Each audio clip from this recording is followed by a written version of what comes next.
Nous allons montrer dans cette séquence comment utiliser une burette graduée pour délivrer un volume précis de liquide.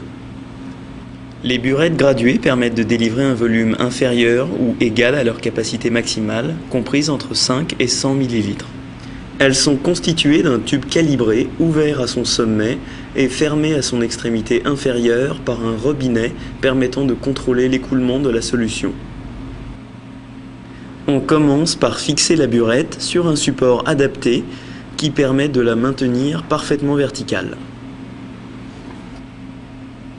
On la remplit en dépassant la graduation supérieure.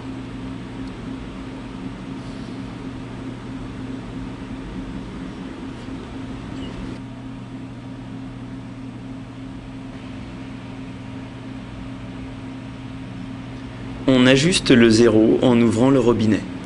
Sa manipulation précise permet d'atteindre le goutte à goutte.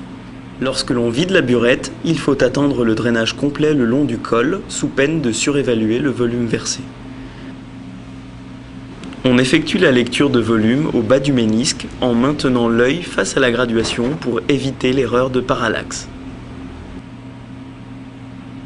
Certaines burettes sont équipées d'une bande photophore. La lecture est alors plus précise.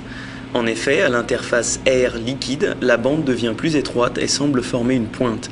La lecture se fait au point de contact des deux pointes. Lors d'un titrage, la burette permet de mesurer le volume de solution titrante ajoutée.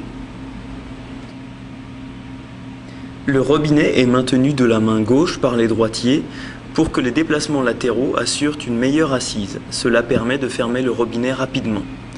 On procède par ajout de petites fractions pour laisser le temps au drainage le long de la paroi d'avoir lieu.